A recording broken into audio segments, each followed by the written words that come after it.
This channel does not promote any violent, harmful, or illegal activities. All content provided by this channel is meant for an educational purpose only. Top quality और consistent performance के लिए सिर्फ silver pump नाम याद रखना।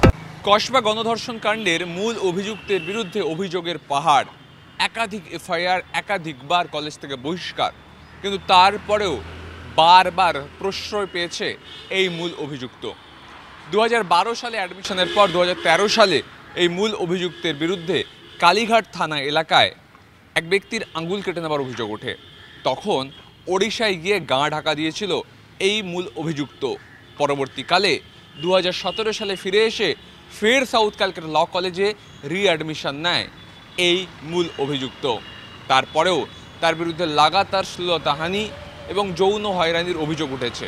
এমনকি দুই ছাত্রী 164 পর্যন্ত রেকর্ড করা হয়েছিল, তাদের মেডিকেল পরীক্ষা হয়েছিল এনআরএস মেডিকেল কলেজে। তারপরেও খুল্লা ছাড় পেয়েছে প্রধান অভিযুক্ত। শুধু তাই নয়, এই প্রধান অভিযুক্ত এই ঘটনার পর তৎকালীন প্রিন্সিপাল দেবাশিস চট্টোপাধ্যায় তার কলেজে ঢোকায় নিষেধাজ্ঞা জারি করেছিলেন। শুধুমাত্র পরীক্ষা দিতে আসতে পারত সে, কিন্তু তারপর 2023 সাল নাগাদ ফের কলেজে ফিরে আসে মূল অভিযুক্ত এই কসবা গণধর্ষণ কাণ্ডের, এবং তারপরও তার বিরুদ্ধে শ্লীলতাহানি এবং গুন্ডা দিয়ে ছাত্র পেটানোর অভিযোগ ওঠে। কিন্তু এত কিছুর পরেও কি করে প্রশ্রয় পেয়ে গিয়েছে বারবার এই মূল অভিযুক্ত, তা নিয়ে প্রশ্ন উঠছে।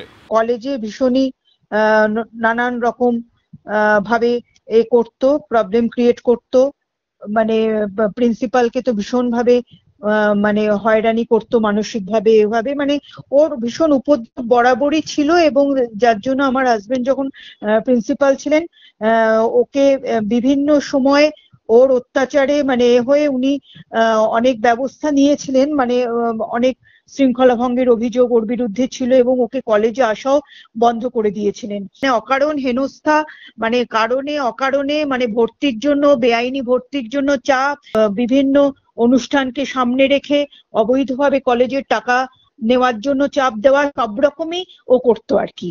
মানে দুটো জায়গায়, দুটো ইউনিভার্সিটির আন্ডারে ও সেম সময়ে সেম সেশনে ও ভর্তি হয়েছিল, মানে যেটা একেবারেই বেআইনি। অনেকবারই ওর বিরুদ্ধে থানায় অভিযোগ জমা পড়েছে এবং এইভাবে তখন কিছুদিন ওর আশা কলেজে বন্ধ করা গেছিল। মানে তৎকালীন সময়ে ও ছাত্র ছিল এবং তখনও ওর অ্যাক্টিভিটি গুলো কলেজে ভীষণই মানে ছাত্রসুলভ কোনো কালেই ছিল না এবং সবটাই অসামাজিক কার্যকলাপের সঙ্গে ও যুক্ত ছিল। একদম ঘেরাও করে সারা রাত করে, ও সুগারের পেশেন্ট ছিল, প্রেশার সুগার সব নিয়ে, মানে অকারণ হেনস্থা, মানে কারণে অকারণে, মানে ভর্তির জন্য, বেআইনি ভর্তির জন্য চাপ, মানে কলেজের বিভিন্ন থেকে টাকা তোলা, মানে বিভিন্ন অনুষ্ঠানকে সামনে রেখে অবৈধভাবে কলেজের টাকা নেওয়ার জন্য চাপ দেওয়া, সব রকমই ও করতো আর কি। শাসক দলের কোনো ক্ষমতাসীন ব্যক্তি কি তাকে বারবার সেফগার্ড করেছেন? তা না হলে একাধিকবার পুলিশের খাতায় নাম ওঠার পরেও কি করে সদর্পে ঘুরে বেড়াতে পারে এই মূল অভিযুক্ত? তৎকালীন প্রিন্সিপালের স্ত্রী বলছেন, যদি তখন পদক্ষেপ করা হতো তাহলে হয়তো এত বড় ঘটনা ঘটাতে পারতো না এই নরাধম। ক্যামেরা দীপঙ্করের সঙ্গে সুমন, TV9 বাংলা, কলকাতা।